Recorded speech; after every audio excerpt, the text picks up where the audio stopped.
إن الحمد لله نحمده ونستعينه ونستغفره ونعوذ بالله من شرور أنفسنا ومن سيئات أعمالنا من يهده الله فلا مضل له ومن يضلله فلا هادي له وأشهد أن لا إله إلا الله وحده لا شريك له وأشهد أن محمدا عبده ورسوله اللهم صل على محمد وعلى آله وأصحابه وبارك وسلم تسليما كثيرا كثيرا أما بعد فإن خير الحديث كتاب الله وخير الهدي هدي محمد صلى الله عليه وعلى آله وسلم وشر الأمور محدثاتها وكل محدثة بدعة وكل بدعة ضلالة وكل ضلالة في النار من يطع الله ورسوله فقد رشد واهتدى ومن يعص الله ورسوله فقد ضل ضلالا أعوذ بالله السميع العليم من الشيطان الرجيم من همزه ونفخه ونفسه بسم الله الرحمن الرحيم واعبدوا الله ولا تشركوا به شيئا وبالوالدين إحسانا وبذي القربى واليتامى والمساكين والجار ذي القربى والجار الجنب والصاحب بالجنب وابن السبيل وما ملكت أيمانكم إن الله لا يحب من كان مختالا فخورا بھائیو، دوستو، بزرگوں، قابل احترام خواتین اسلام، اس آیت کریمہ میں جو سورہ نساء کی آیت نمبر 36 ہے، اس میں اللہ احکم الحاکمین اپنے حقوق اور اپنے بندوں کے کچھ حقوق کا ذکر فرما رہے ہیں۔ فرمایا وَاعْبُدُوا اللَّهَ وَلَا تُشْرِكُوا بِهِ شَيْئًا، اللہ کا حق ہے کہ حق عبادت، اور فرمایا اس کے ساتھ کسی کو شریک نہ ٹھہراؤ، یہ اللہ کا حق ہے۔ وَبِالْوَالِدَيْنِ إِحْسَانًا، والدین کے ساتھ بہترین سلوک کرو، اچھا سلوک کرو، نیک سلوک کرو۔ وَبِذِي الْقُرْبَى، اور اپنے قریبی رشتہ داروں کے ساتھ بھی اچھا سلوک کرو۔ والیتامی والمساکین، یتیموں کے ساتھ اور مسکینوں کے ساتھ ہی تمہارا بہترین برتاؤ ہونا چاہیے۔ والجار ذی القربى والجار الجنب، فرمایا ہمسایوں کے ساتھ بھی اچھا سلوک کرو، وہ ہمسایہ اجنبی ہو یا تمہارے ساتھ رہتا ہو، اور وہ مسافر ہو، یا جن کے تمہیں اللہ نے مالک بنائے ہیں، تمہارے غلام ہیں، تمہاری لونڈیاں ہیں، تمہارے خادم ہیں۔ لونڈی غلام تو ختم ہو چکا، تمہارے خادم ہیں، تمہارے نوکر ہیں، ان کے ساتھ بھی اچھا سلوک کرو۔ ان اللہ لا يحب من کان مختالا فخورا، فرمایا یقیناً اللہ ذوالجلال تکبر کرنے والوں کو پسند نہیں کرتے۔ بھائیو، دوستو، بزرگوں، آج کے خطبہ جمعہ میں حقوق الجار یعنی ہمسائے کے حقوق کے بارے میں کچھ گزارشات عرض کی جائیں گی۔ ہمسایہ اور پڑوسی رہنے والے وہ دو شخص ہیں جو ایک دوسرے کے قریب رہتے ہیں، بستے ہیں۔ انسانیت اور تمدن کی بنیاد باہمی اشتراک عمل، تعاون اور موالات اور محبت پر قائم ہے۔ اس دنیا میں ہر انسان دوسرے انسان کا محتاج ہے۔ اگر ایک بھوکا ہے تو دوسرے کو چاہیے کہ اسے کھانا کھلائے، اگر ایک مصیبت میں ہے دوسرے کو چاہیے کہ اس کی دلجوئی کرے اور اس کی ہمدردی کرے، اگر بیمار ہے تو اس کی بیمار پرسی کرنی چاہیے۔ تو میرے بھائیوں، اگر تمام لوگ، ویسے تو ہر شخص علیحدہ ہے مگر اخلاقی اور محبت اور حقوق کی ذمہ داریوں میں سب ایک کے ساتھ جڑے ہوئے ہیں۔ ہر انسان مستقل طور پر ہر انسان پر فرض ہے کہ وہ اپنے اخلاقی اور روحانی حیثیت سے اپنے فرض کو پہچانے۔ ہر مذہب میں ہمسایوں کے حقوق کو اچھا سمجھا گیا ہے، ایک دوسرے کے ساتھ میل جول کو ہمدردی اور محبت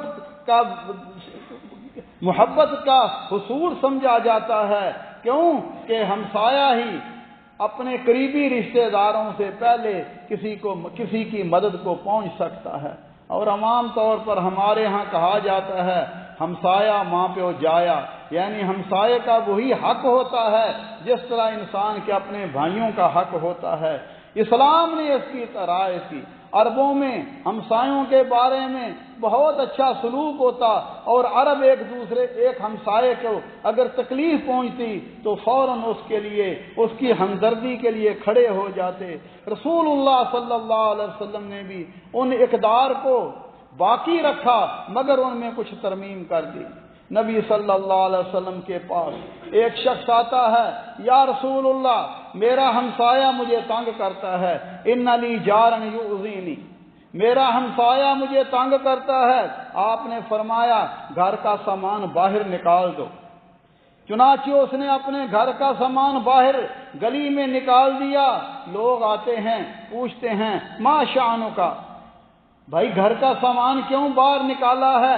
کہنے لگا میرا ہمسایہ مجھے تکلیف دیتا تھا، میں نے رسول اللہ صلی اللہ علیہ وسلم سے شکایت کی، آپ نے فرمایا گھر کا سامان باہر نکال دو۔ چنانچہ میں نے نکال دیا، اب لوگ آ رہے ہیں اور اسے لعنت کر رہے ہیں، اللہم لعنہ، اللہم اخذہ، یا اللہ اس پر لعنت کر، یہ اپنے ہمسائے کو تنگ کرتا ہے، اللہ اسے ذلیل کر۔ اس شخص نے جب یہ بات سنی تو رسول اللہ صلی اللہ علیہ وسلم کی خدمت میں حاضر ہوتا ہے، کہتا ہے یا رسول اللہ لوگ مجھ پر لعن کر رہے ہیں۔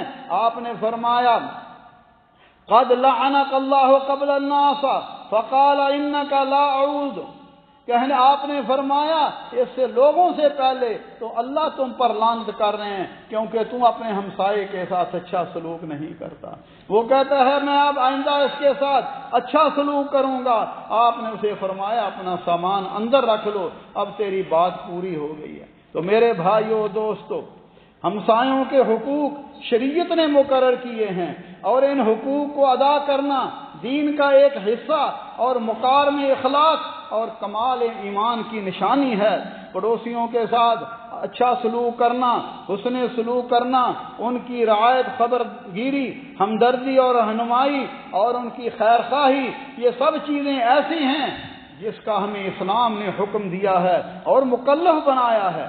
شریعت اسلامیہ نے جس طرح والدین کے حقوق مقرر کیے ہیں، رشتہ داروں کے حقوق مقرر کیے ہیں، اسی طرح پڑوسی کے بھی حقوق ہیں۔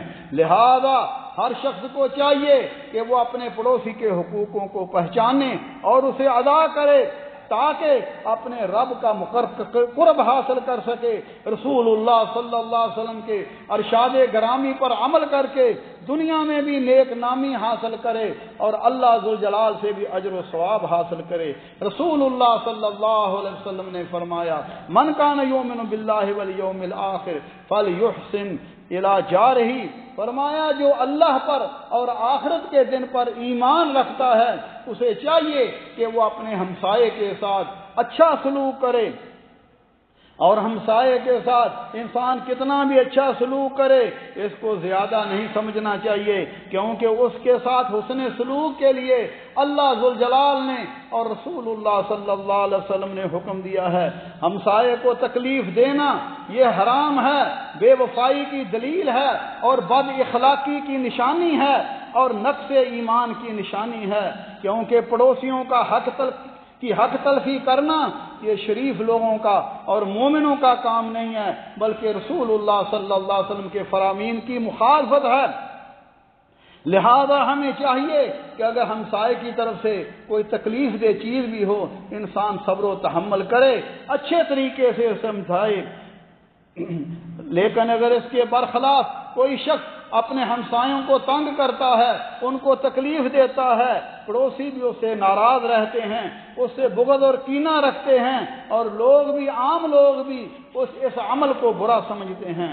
اللہ ذوالجلال فرما رہے ہیں وَاعْبُدُوا اللَّهَ وَلَا تُشْرِكُوا بِهِ شَيْئًا، جیسا جو آیت کریمہ میں نے آپ کے سامنے پڑھی ہے، اس میں ہمسایوں کا ذکر ہے، اس میں اللہ ذوالجلال نے پہلے اپنے حق کا ذکر کیا جو بندوں پر حق عبادت ہے، اور پھر بندوں کے حقوق کا ذکر کیا، ہمسائے کا ذکر کیا۔ ہمسایہ وہ ہے جو آپ کے گھر کے ساتھ رہتا ہے، خواہ وہ آپ کی بلڈنگ میں، آپ کے گھر کے اوپر ہے، نیچے ہے، ساتھ ہے، خواہ وہ ہمسایہ مسلمان ہے، خواہ وہ کافر ہے، خواہ وہ عابد ہے، فاسق ہے، دوست ہے، دشمن ہے، قریبی ہے، اجنبی ہے، وہ ہمسایہ ہے، اس کا آپ پر حق ہے۔ رشتہ دار اور ہمسائے، ایک ہمسایہ وہ ہے جو آپ کا رشتہ دار ہے اور مسلمان بھی ہے، آپ پر اس کے 3 حق ہیں، حق ہمسائیگی بھی ہے، حق قرابت بھی ہے، اور حق اسلام بھی ہے۔ اور اگر ہمسایہ مسلمان ہو مگر رشتہ دار نہیں ہے تو اس کے 2 حقوق ہیں، ایک حق ہمسائیگی ہے اور دوسرا حق اسلام ہے۔ اسی طرح اگر رشتہ دار ہو اور مسلمان نہ ہو پھر بھی اس کے 2 حقوق ہیں، ایک حق قرابت ہے اور ایک حق ہمسائیگی ہے، اور اگر کافر ہے تو پھر اس کا ایک حق ہے اور وہ حق ہمسائیگی ہے۔ اس لیے میرے بھائیو، آپ سفر میں جا رہے ہیں، آپ ریل میں ہیں، گاڑی میں ہیں، کوئی شخص آپ کے ساتھ بیٹھا ہوا ہے، فرمایا وَالصَّاحِبِ بِالْجَنبِ، جو آپ کے ساتھ ہو، آپ کے ساتھ والی نشست پر بیٹھا ہو، ہوائی جہاز میں ہیں، وہ آپ کا ہمسفر ہے۔ اور اگر آپ کے حسن اخلاق، اگر آپ اسے اپنے حسن اخلاق سے متاثر کر سکتے ہیں اور تو یہ بہت اچھی بات ہے، یہ آپ کی شخصیت کی نشانی اور علامت ہے۔ لیکن اگر کوئی شخص بد مزاجی، بد اخلاقی سے کسی کو متنفر کرتا ہے تو اس نے ہمسائیگی کا حق ادا نہیں کیا۔ اللہ ذوالجلال نے ہمیں ان سب قسموں کے ہمسایوں سے حسن سلوک کرنے کا حکم دیا، اور رسول اللہ صلی اللہ علیہ وسلم برے ہمسائے سے پناہ مانگا کرتے تھے اور یہ دعا کیا کرتے تھے اللہم انی اعوذ بک من یوم السوء ومن لیلۃ السوء ومن ساعۃ السوء ومن صاحب السوء ومن جار السوء فی دار المقامۃ، اے اللہ میں تیری پناہ میں آتا ہوں برے دن سے اور رات سے، بری گھڑی سے اور برے دوست سے، برے ساتھی سے اور برے ہمسائے سے۔ اور رسول اللہ صلی اللہ علیہ وسلم نے فرمایا 4 من السعادت، 4 چیزیں انسان کے لیے سعادت کا سبب ہیں، نیک بختی کا سبب ہیں، اور 4 چیزیں انسان کے لیے بدبختی کا سبب ہیں، برائی کا سبب ہیں۔ فرمایا جو نیکی کا سبب ہیں المرأة الصالحہ والمسکن الواسع والجار الصالح، فرمایا سب سے پہلے نیک بیوی، صالحہ بیوی جو انسان کے دین میں اس کی معاملت ہو، اور فرمایا دوسری چیز اچھا کشادہ گھر، اور تیسری چیز نیک پڑوسی، نیک ساتھی اور اچھی سواری، اور جو اپنے سوار کو تکلیف نہ پہنچائے۔ اور فرمایا 4 چیزیں 4 من الشقاء، فرمایا وہ باعث شقاوت ہیں، باعث نحوست ہیں۔ سب سے پہلی المرأة السوء، بری عورت جس کا نہ اخلاق اچھا ہے، نہ جو اپنے خامند کو تنگ کرتی ہے۔ اسی طرح برا پڑوسی، بری سواری اور تنگ مکان۔ نبی صلی اللہ علیہ وسلم نے بہت ساری احادیث میں اس کا ذکر کیا۔ آپ نے فرمایا خیر الاصحاب عند اللہ خیرهم لصاحبہ وخیر الجیران عند اللہ خیرهم لجارہ، فرمایا اللہ کے نزدیک ساتھیوں میں بہترین ساتھی وہ ہے، دوستوں میں بہترین دوست وہ ہے جو اپنے ساتھی کے لیے اچھا ہو، اور پڑوسیوں میں بہترین پڑوسی وہ ہے جو اپنے پڑوسی کے حق میں اچھا ثابت ہو۔ پڑوسیوں سے محبت، ترقی اور تعلقات کی استواری کا بہترین ذریعہ آپس میں ہدیوں اور تحفوں کا تبادلہ ہے۔ خود رسول اللہ صلی اللہ علیہ وسلم امہات ہماری ماؤں کو یہ حکم دیا کرتے تھے۔ ایک مرتبہ اماں جان عائشہ صدیقہ رضی اللہ تعالی عنہ نے پوچھا، یا رسول اللہ میرے دو پڑوسی ہیں، میں کس کے پاس ہدیہ بھیجوں؟ فرمایا جس کا دروازہ تمہارے گھر کے دروازے کے قریب ہو۔ اس لیے ہدیہ اور تحفہ کوئی ضروری نہیں ہے کہ بڑی چیز ہو، بلکہ نبی صلی اللہ علیہ وسلم نے حضرت ابو ذر کو یہ نصیحت فرمائی تھی، فرمایا تم کو شوربے والی چیز بناؤ تو پانی زیادہ ملا دیا کرو، اپنے ہمسائے کو بھی بھیج دیا کرو، اپنے ہمسائے کو اس طرح آپس میں محبت ہوگی، میل محبت ہوگی، آپس میں انس ہوگا۔ اور ہدیہ اور تحفہ عموماً عورتیں ہی ایک دوسرے کو بھیجتی ہیں، لیکن رسول اللہ صلی اللہ علیہ وسلم نے یہ بھی فرمایا لا تحقرن جارۃ لجارتہا، فرمایا کوئی پڑوسن اپنی پڑوسن کے لیے کسی چیز کو حقیر نہ جانے۔ اگر کوئی تھوڑی چیز بھیجی ہے، کوئی ایسی چیز بھیجی ہے جو ان کو پسند نہیں ہے، پھر بھی اسے چاہیے کہ وہ اچھے طریقے سے اس کو وصول کر لے، شکریہ ادا کر لے۔ فرمایا خواہ دینے والا کوئی بکری کا پایا کیوں نہ ہو، یہ نصیحت دونوں کے لیے ہے تاکہ آپس میں محبت ہو۔ اسی طرح آپ صلی اللہ علیہ وسلم نے یہ بھی فرمایا کہ اگر کسی پڑوسی کو دوسرے پڑوسی سے کسی چیز کی چھوٹی موٹی چیز کی ضرورت ہو، جیسے کہ گھروں میں پرانے زمانے میں، اب تو الحمدللہ ہر ایک کے پاس سب نعمتیں ہیں، پرانے دور میں لوگ ایک گھر سے پانی ہر گھر میں نہیں ہوتا تھا، نلکا کہیں ہوتا تھا، وہاں سے پانی جا کے بھرتے تھے، حتیٰ کہ نمک اور چائے کی پتی اور چینی کی بھی ضرورت ہوتی تھی، ہمسایوں سے مانگ لیا کرتے تھے۔ اسی طرح گھر کی کوئی بھی چھوٹی موٹی چیز اگر ضرورت ہو اس کو دے دی جائے۔ اور قرآن کریم میں بھی اللہ نے اس بات کا ذکر فرمایا فویل للمصلین الذین هم عن صلاتهم ساہون الذین هم یراؤون وَيَمْنَعُونَ الْمَاعُونَ یمنعون الماعون، فرمایا برتنے کی معمولی چیز بھی کسی کو نہیں دیتے، ان کے لیے بربادی ہے، ان کے لیے ہلاکت ہے۔ لہذا برتنے کی کوئی چیز چھوٹی موٹی کسی کو ضرورت ہو تو ہمسائے کو چاہیے۔ پرانے دور میں تو لوگ اگر شادیاں ہوتی تھیں تو گلی محلے میں بسترے بھی اکٹھے کر لیتے تھے، چارپائیاں بھی اکٹھے کر لیتے تھے، برتن بھی اکٹھے کر لیتے تھے، کتنی آپس میں محبت، کتنا آپس میں سلوک اور پیار ہوتا تھا۔ اسی طرح رسول اللہ صلی اللہ علیہ وسلم نے فرمایا لا یمنع جارہ، فرمایا کوئی ہمسایہ اپنے دوسرے ہمسائے کو اس چیز سے منع نہ کرے، کیونکہ دیواریں مشترک ہوتی ہیں۔ اگر کسی نے کیل لگانا ہے، لکڑی لگانی ہے، کھونٹی لگانی ہے، تو فرمایا کوئی کسی کو منع نہ کرے، کیونکہ اگر آج اس کو ضرورت ہے کل آپ کو بھی ضرورت پڑ سکتی ہے۔ اس لیے میرے بھائیو دوستو، انسان کو چاہیے کہ اپنے ہمسایوں کا خیال رکھے۔ نبی صلی اللہ علیہ وسلم نے فرمایا لیس المؤمن الذي يشبع وجاره جائع، فرمایا وہ مومن نہیں ہے وہ خود تو آسودہ ہو کر پیٹ بھر کے کھانا کھا لیتا ہے لیکن اس کا ہمسایہ بھوکا رہتا ہے۔ اس لیے ہمسایہ کوئی بھی ہو، مسلمان ہو غیر مسلم ہو، سب کا حق برابر ہے۔ سیدنا عبداللہ ابن عمر رضی اللہ تعالی عنہ نے ایک مرتبہ گھر میں بکری ذبح کی تو گھر والوں سے پوچھا جو ہمسایہ یہودی ہمسایہ ہے اس کو بھی گوشت بھیجا ہے؟ انہوں نے کہا نہیں۔ فرمایا اس کو بھی بھیجو۔ میں نے رسول اللہ صلی اللہ علیہ وسلم سے سنا ما زال جبریل یوصینی بالجار حتی ظننت انہ سیورثہ، فرمایا مجھے جبریل ہمسائے کے بارے میں نیکی کا اتنی تاکید کرتے رہے کہ میں نے سمجھا کہ ہمسائے کو وراثت میں بھی حقدار بنا دیا جائے گا۔ اس لیے میرے بھائیو دوستو، ہمسایوں کو بڑے حقوق ہیں، بہت ساری احادیث ہیں۔ رسول اللہ صلی اللہ علیہ وسلم ایک مرتبہ آپ نے وضو کیا، صحابہ کرام نے آپ کے وضو کے پانی سے اپنے چہروں کو ملنا شروع کر دیا، اپنے چہروں کو اپنے ہاتھوں پہ آپ کا وضو کا پانی لے رہے تھے۔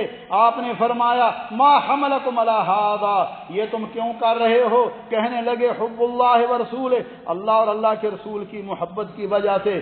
آپ نے فرمایا جسے یہ بات اچھی معلوم ہو کہ اللہ اور اللہ کے رسول اسے دوست رکھیں یا وہ اللہ اور اللہ کے رسول کو دوست رکھیں، اسے چاہیے کہ وہ یہ کام کریں فَلْيَصْدِقْ حَدِيثَهُ إِذَا حَدَّثَ، جب بات کرے سچی بات کرے، جھوٹ نہ بولے، اس میں دغا بھی نہ ہو، اس میں منافقت بھی نہ ہو، بلکہ سیدھی سیدھی بات ہو، سچی بات ہو۔ فرمایا وَلْيُؤَدِّ أَمَانَتَهُ، اگر اس کے پاس امانت رکھی جائے، جب امانت لینے والا اس سے طلب کرے فوراً اس کی امانت کو ادا کر دے۔ مگر آج تو اللہ ماشاءاللہ کچھ لوگ ایسے بھی ہوتے ہیں، اگر ان کے پاس امانت رکھی جائے تو وہ استعمال کر لیتے ہیں، حالانکہ کسی کی امانت کو استعمال نہیں کرنا چاہیے، بلکہ اگر استعمال کرنا ہے اس سے اجازت لے لو، ورنہ آپ اس کی امانت کو استعمال نہیں کر سکتے۔ کچھ لوگ تھے پرانے زمانے میں، اگر ان کے پاس امانت رکھی جاتی، جو نوٹ یا پیسے ان کو دیے جاتے اس کو تھیلی میں بند کر کے اوپر ان کا نام لکھ لیتے، مانگنے والا جب مانگتا اسی طرح واپس کر دیتے۔ کہنے لگا جی آپ نے اسی طرح پیسے رکھے ہیں، اس میں چینج بھی ہے، اس میں تو کہتے بھائی یہ امانت ہے، میں اس کو ہاتھ نہیں لگاؤں گا۔ اللہ ہمیں بھی توفیق عطا فرمائے۔ فرمایا اور فرمایا وَلْيُحْسِنْ جَارَهُ مَنْ جَاوَرَهُ، فرمایا اس کے ساتھ ہمسایوں کے ساتھ اچھے سلوک کرے، اور جو بندہ ہمسایوں کے ساتھ اچھا سلوک نہیں کرتا، نبی صلی اللہ علیہ وسلم نے فرمایا واللہ لا یؤمن، واللہ لا یؤمن، واللہ لا یؤمن، اللہ کی قسم وہ پورا مومن نہیں ہے، اللہ کی قسم وہ پورا مومن نہیں ہے، اللہ کی قسم وہ کامل ایماندار نہیں ہے۔ قیل من یا رسول اللہ، اللہ کے حبیب وہ کون سا شخص ہے؟ اللہ قال الذی لا یامن جارہ بوائقہ، فرمایا وہ شخص جس کا پڑوسی اس کی ایذا رسانیوں سے، اس کی تکلیفوں سے بے خوف و خطر نہ ہو، محفوظ نہ ہو۔ اس سے معلوم ہوا کہ پڑوسی کو تکلیف دینے والا وہ مومن نہیں ہے، بلکہ اس کو ایذا پہنچانے والا۔ ایک عورت کا ذکر کیا گیا نبی صلی اللہ علیہ وسلم کے سامنے، کہا گیا یا رسول اللہ بڑی نمازیں پڑھتی ہے، روزے بھی رکھتی ہے، صدقہ و خیرات بھی کرتی ہے، غیر انہا توزی جیرانہا بلسانہی، مگر اس کی زبان بڑی گندی ہے، اپنے ہمسایوں کو زبان کے ساتھ تنگ کرتی ہے۔ قال ہی فی النار، فرمایا یہ جہنمی عورت ہے۔ حالانکہ وہ نمازیں بھی پڑھتی ہے، روزے بھی رکھتی ہے، صدقہ و خیرات بھی کرتی ہے، مگر ہمسایوں کو زبان سے تنگ کرتی ہے، اس کی زبان اچھی نہیں ہے۔ اس لیے زبان کی حفاظت کرنا یہ ایمان کی نشانی ہے۔ فرمایا ہے فی النار، یہ جہنمی عورت ہے۔ پھر ذکر کیا گیا یا رسول اللہ ان فلان تذکر من قلت صیامها وصدقتها وصلواتها، فلاں عورت زیادہ صدقہ و خیرات نہیں کر سکتی، غریب عورت ہے، نمازیں بھی فرض پڑھتی ہے، روزے بھی فرض رکھتی ہے، مگر زبان کی بڑی اچھی ہے، زبان اس کی اچھی ہے۔ قال ہی فی الجنہ، فرمایا یہ جنتی عورت ہے۔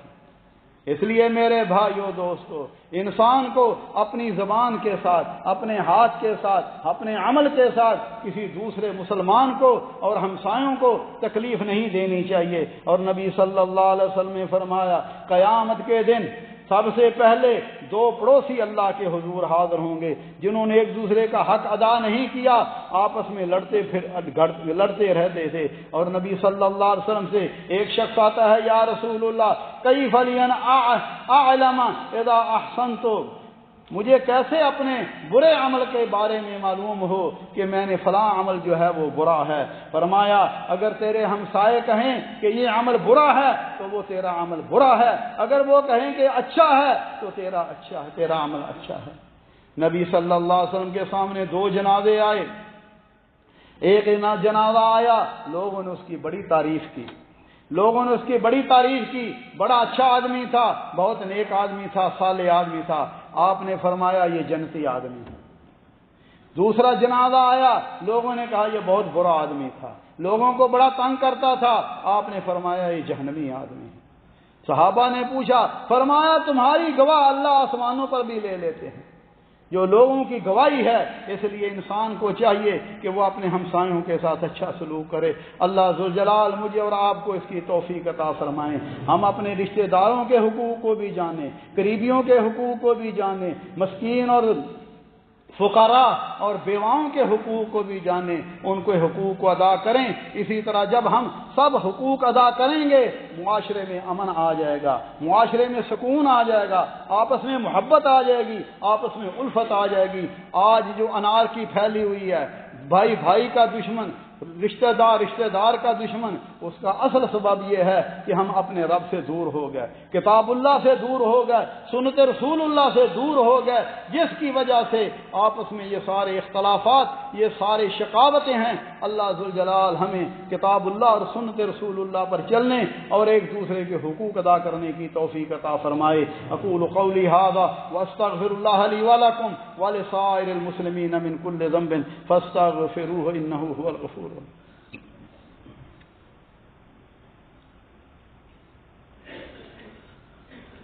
الحمد للہ وسلام علی عبادہ الذین اصطفى، اشہد ان لا الہ الا اللہ وحدہ لا شریک لہ واشہد ان محمدا عبدہ ورسولہ، اللہم صل علی محمد وعلی آلہ واصحابہ وبارک وسلم تسلیما کثیرا کثیرا۔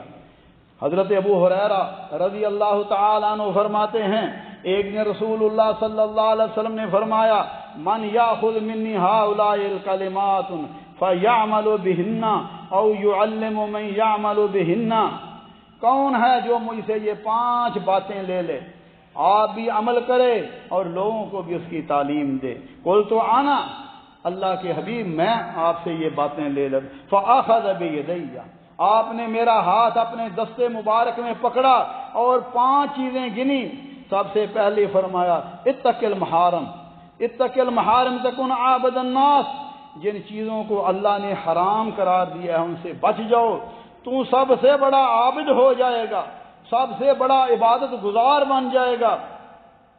ورض بما قسم اللہ لک تکن اغنى الناس، جو چیز اللہ نے تیری تقدیر میں رکھی ہے، جو تیرے مقدر میں کی ہے، اس پر راضی ہو جا کہ یہ میرے رب کی طرف سے ہے۔ سکھ ہے تو اللہ کا شکر ادا کر، اور اگر دکھ ہے تو پھر صبر کر، اور سمجھ کے میرے مالک کو پتہ ہے، میرے مالک کو پتہ ہے کہ میرا بندہ کس حال میں ہے، یہ میرے رب کی طرف سے ہے۔ ہمارے ایک بزرگ تھے مولانا عیش محمد صاحب رحمہ اللہ، بڑی عمر کے تھے، تقریباً 80 سال کی عمر میں انتقال ہوا یا اس سے بھی زیادہ، بڑی اچھی صحت تھی۔ کسی نے پوچھا مولانا آپ کی صحت کا راز کیا ہے؟ فرمایا میں رب کی تقدیر پر ہر وقت راضی رہتا ہوں، اگر اللہ مجھے سکھ دیتا ہے تو شکر کرتا ہوں یہ میرے مالک کی طرف سے ہے، اور اگر تکلیف آتی ہے، انہیں کئی تکلیفیں آئیں، کہتے ہیں میرے رب کو پتہ ہے نا میرے بندے کو کیا تکلیف ہے، میرے رب، تو اس پر صبر کرتے، دل کو لگاتے نہیں تھے۔ آج ہماری حالت ہے، چھوٹی چھوٹی بات پر دل کو لگایا، کیا ہوا جی یہ بات ہو گئی تھی، بلڈ پریشر بڑھ گیا، ہارٹ فالج کسی کو معاذ اللہ ہو گیا، کوئی دل کی تکلیف لے کے اسپتال چلا گیا۔ لیکن جو بندہ رب کی تقسیم پر راضی ہو جائے، میرے رب کا حکم ہے۔ اللہ اکبر کبیرہ۔ حضرت فضیل بن عیاض یا کسی اور بزرگ کا واقعہ ہے کہ جوان بیٹا فوت ہو گیا، جوان بیٹا فوت ہو گیا، تو فرمانے لگے میرے رب نے کی امانت تھی وہ لے گیا، مجھے کوئی اس پہ دکھ نہیں ہے، مجھے کوئی دکھ نہیں ہے، میرے رب کی امانت تھی۔ یہ مومن کا حال ہے۔ فرمایا جو اللہ نے تیرے مقدر میں کیا ہے اس پر راضی ہو جا۔ اس لیے رسول اللہ صلی اللہ علیہ وسلم آیا تھا، دنیاوی معاملے میں اپنے سے غریب لوگوں کو دیکھو اور دین کے معاملے میں اپنے اونچے لوگوں کو دیکھو۔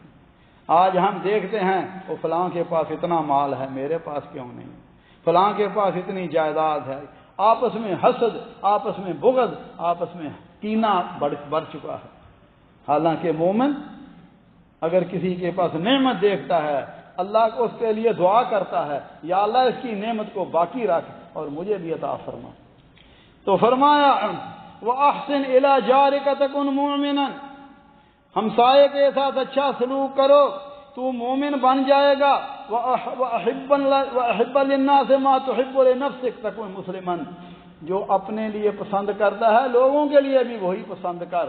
فرمایا تم اللہ کا فرما بردار مسلمان بن جائے گا، اور فرمایا زیادہ نہ ہنسا کرو، فَإِنَّ كَثْرَةَ الضِّحْكِ تَمِيتُ الْقَلْبَ، فرمایا زیادہ ہنسنا دل کو مردہ کر دیتا ہے۔ فَإِنَّ كَثْرَةَ الضِّحْكِ تَمِيتُ الْقَلْبَ، دل کو مردہ کر دیتا ہے۔ آج تو لوگ ہنستے رہتے ہیں، بیٹھے ہوئے ہیں، ایسے چیزیں سنا رہے ہیں، سن رہے ہیں، فرمایا زیادہ ہنسنا دل کو مردہ کر دیتا ہے، اسی طرح پڑوسی کو تکلیف دینا حرام ہے۔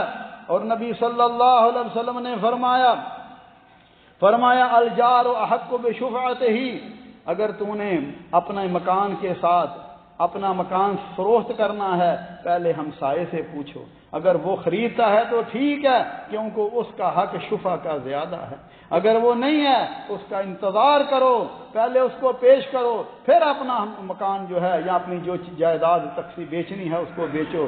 اس لیے میرے بھائیو دوستو، ہمسائے کے بڑے حقوق ہیں، انہیں تکلیف نہ دی جائے، ان سے بےہودہ گفتگو نہ کی جائے، ان کی مدد اگر ضرورت ہو تو مدد کی جائے، خوشی کے وقت انہیں مبارکباد دی جائے، اور بیماری میں ان کی بیمار پرسی کی جائے، مصیبت میں ان کی مدد کی جائے، انہیں تسلی دی جائے، سلام میں پہل کیا جائے، ان کے عیبوں کو چھپایا جائے، نرمی سے بات کی جائے، دین اور دنیا کی اصلاح میں ان کی مدد کی جائے۔ اگر ان میں کوئی عیب ہے اچھے طریقے سے، پیار سے، محبت سے اس کی اصلاح کی جائے، ان کے بیوی بچوں کو بری نگاہ سے نہ دیکھا جائے بلکہ ان کی حفاظت کی جائے، تحفے تحائف دیے جائیں، ان کی لغزشوں سے درگزر کی جائے۔ اسی طرح میرے بھائیو دوستو، ان کے مال کی بھی حفاظت کی جائے، اگر کسی کی گزرگاہ تنگ ہو تو اس کو اوپر پر نالا وغیرہ نہیں ڈالنا چاہیے، اسی طرح ان کے ساتھ اپنوں جیسا معاملہ کیا جائے، بیگانوں والا معاملہ نہ کیا جائے، ہمسایوں کے پاس ساتھ دوست بن کر رہا جائے، دشمن بن کر نہیں رہا جائے، ان کا ہمدرد اور خیر خواہ بنا جائے، اور بدخواہ اور سنگ دل نہیں ہونا چاہیے۔ میرے بھائیوں، یہ حسن سلوک کمال ایمان کے لیے ضروری ہے اور آخرت میں سرخروئی کے لیے ضروری ہے کہ ہم ہمسایوں کے حقوق کا خیال رکھیں۔ اللہ ذوالجلال مجھے اور آپ کو توفیق عطا فرمائے۔ ربنا ظلمنا انفسنا وان لم تغفر لنا وترحمنا لنكونن من الخاسرين اللهم انك عفو تحب العفو فاعف عنا اللهم فاطر السماوات والارض انت ولينا في الدنيا والاخره اللهم توفنا مسلمين والحقنا بالصالحين اللهم احسن عاقبتنا في الامور كلها واجرنا من خزي الدنيا وعذاب الاخره۔ رب کریم غفور رحیم اللہ ہمارے گناہوں کو معاف فرما، یا اللہ دین پر استقامت نصیب فرما، جب تک دنیا میں رہیں اللہ اسلام اور ایمان پر زندہ رکھنا، اور جب ہماری موت آئے اللہ مسلمان کر کے مارنا، اور اپنے حبیب صلی اللہ علیہ وسلم اور آپ کے پاک باز صحابہ کرام کا جنت میں ساتھ نصیب فرمانا۔ یا اللہ ہمیں بھی ہمارے بیماروں کو شفا عطا فرما، یا اللہ ہمارے والدین پر رحم فرما، جیسے انہوں نے بچپن میں ہم پہ رحم کیا، ان میں جو زندہ اللہ انہیں صحت و عافیت ایمان عطا فرما، اور ہمیں ان کی خدمت کر کے جنت حاصل کرنے کی توفیق عطا فرما، اور یا اللہ جو فوت ہو چکے ہیں اللہ ان کی مغفرت فرما، یا اللہ ہم رحم فرما، اللہ ہمیں اپنے حقوق اور جن جن لوگوں کے حقوق آپ نے مقرر کیے ہیں ان کے حقوق ادا کرنے کی توفیق عطا فرما، یا اللہ فلسطین کے مسلمانوں پر، غزہ کے مسلمانوں پر رحم فرما، اللہ ان کی مدد فرما۔ رب کریم اللهم انصر لهم نصرا عزيزا، اللهم افتح لهم فتحا قريبا، اللهم انصر اهل الفلسطين واهل الغزه، اللهم انصر لهم نصرا عزيزا، اللهم عليك اليهود واعوانهم، اللهم زلزل اقدامهم وشتت شملهم وفرق جمعهم وخالف بين كلمتهم وانزل بهم بأسك الذي لا ترده عن القوم المجرمين، اللهم اجعل هذا البلد آمنا مطمئنا وسائر بلاد المسلمين يا ارحم الراحمين۔ عباد الله رحمكم الله، ان الله يأمر بالعدل والإحسان وإيتاء ذي القربى وينهى عن الفحشاء والمنكر والبغي يعظكم لعلكم تذكرون، اذكروا الله يذكركم وادعوه يستجب لكم ولذكر الله أكبر والله يعلم ما تصنعون۔